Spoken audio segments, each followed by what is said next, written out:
Bonjour les amis, j'espère que vous allez bien. On se retrouve ensemble pour une nouvelle vidéo sur la chaîne Réalise-toi Magnétisme. Je vais vous parler aujourd'hui du sens émotionnel et symbolique des mots du pied selon la médecine traditionnelle chinoise. Mais avant cela, pour les personnes qui souhaiteraient prendre un rendez-vous pour une consultation en magnétisme ou pour un accompagnement personnalisé, donc en présentiel ou à distance, vous retrouverez toutes les informations sur mon site internet que je mettrai sous cette vidéo. Si le sujet de cette vidéo vous intéresse, je vous invite à mettre un pouce vers le haut et également à vous abonner à ma chaîne en pensant à bien activer la cloche pour recevoir les notifications des vidéos qui suivront par la suite. À présent, nous allons nous intéresser au sens émotionnel et symbolique des mots du pied en médecine traditionnelle chinoise. Il s'agit du dernier élément qui va constituer nos membres inférieurs, ou plutôt le premier, puisqu'il va directement constituer notre point de contact avec le sol, avec la terre-mère, la terre nourricière.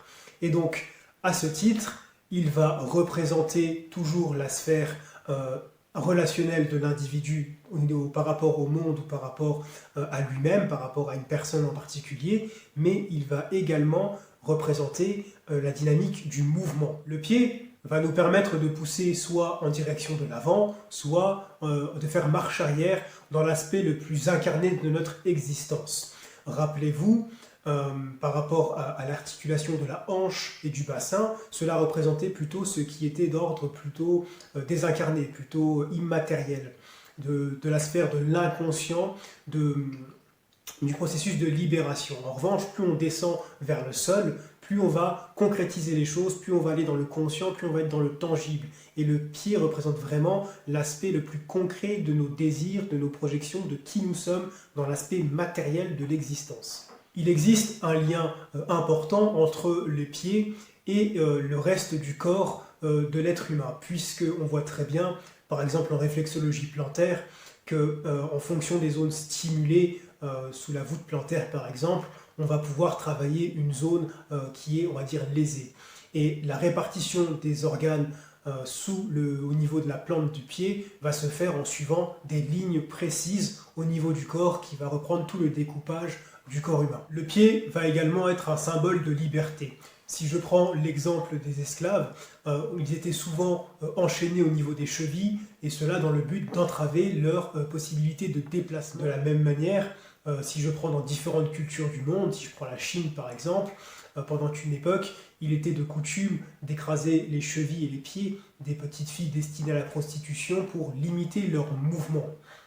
Mais dans d'autres cultures, comme par exemple l'occidentale par exemple, on voit bien aujourd'hui que les femmes, elles sont souvent en talons, et cela, c'est extrêmement compliqué de se déplacer en talons, en tout cas quand on n'y est pas habitué.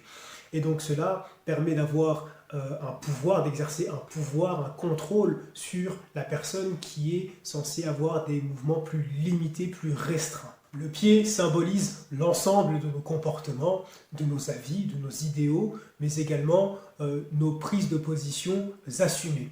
Autrement dit, il symbolise l'ensemble de ce que nous croyons. C'est d'ailleurs grâce à lui que l'on va pouvoir camper sur nos positions, notamment lorsqu'une situation va se présenter à nous et qu'on va décider de ne pas y adhérer.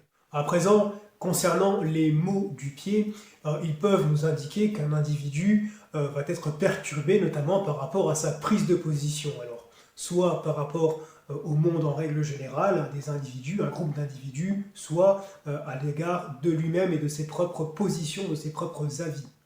Ils peuvent nous parler soit d'une insécurité, d'une instabilité ou encore d'un manque d'assurance. Alors, dans la sphère relationnelle, par exemple, on voit bien qu'on parle souvent de ne pas savoir sur quel pied danser ou encore d'avoir la sensation de marcher sur des œufs.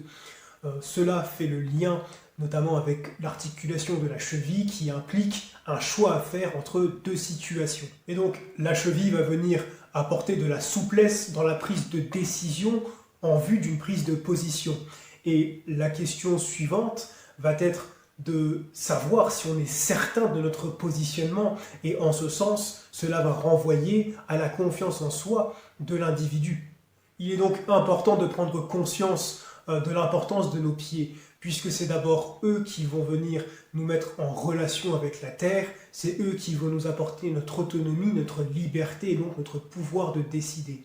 Ce qu'il est également important de prendre en compte, c'est de toujours faire les choses selon ses envies, selon ses propres désirs, ses propres aspirations. Et se faire confiance également, puisque rappelez-vous, la dynamique de la jambe en général va être, la dualité va être entre le groupe ou soi-même. Va-t-on s'appuyer sur nos propres compétences? Allons-nous nous appuyer sur un groupe? Allons-nous suivre notre voie? Ou allons-nous suivre un groupe? Et donc, pour les pieds, ce n'est pas différent. Allons-nous avoir nos propres avis, nos propres positionnements et être certains d'eux, puisque c'est de là, de notre base, que l'on va pouvoir définir un travail, pouvoir définir une direction. Et donc, si on ne sait pas, on n'est pas certain de nos positions, on n'est pas sécurisant, et donc si on n'est pas sécurisant, on ne peut pas sécuriser autrui. Voilà les amis, donc rappelez-vous qu'il est important de ne pas être ni dans la comparaison, ni dans le jugement. Dites-vous que sur l'aspect spirituel, en tout cas, les autres ne sont qu'un reflet, qu'un miroir qui vous reflète les choses qui ne sont pas réglées à l'intérieur de vous-même. Et dites-vous que toutes ces choses qui vous contrarient ont pour impact de vous faire, ont pour objet, pardon, de vous faire réagir, ont pour objet de vous faire travailler et de vous améliorer, en tout cas pour les personnes qui le souhaitent. Soyez toujours donc dans la bienveillance, dans l'amour, et n'oubliez pas que tout commence en vous et qu'à l'intérieur de vous, il y a un grand pouvoir qui dort. À vous d'aller le chercher. Voilà les amis, nous arrivons à la fin de cette vidéo. J'espère que le sujet vous aura intéressé. Si c'est le cas, merci de mettre un pouce vers le haut. Je vous invite également à commenter la vidéo. Vous pouvez également la partager si vous pensez qu'elle peut aider une personne de votre entourage. Pour les personnes qui ne sont pas encore abonnées à ma chaîne, je vous invite à le faire. Et vous pouvez également penser à activer la cloche pour recevoir les notifications. Pour les personnes qui souhaiteraient prendre un rendez-vous, toutes les informations se trouvent sous la vidéo, c'est le lien vers mon site internet. D'ici la prochaine vidéo, je vous dis portez-vous bien, prenez soin de vous et à très bientôt.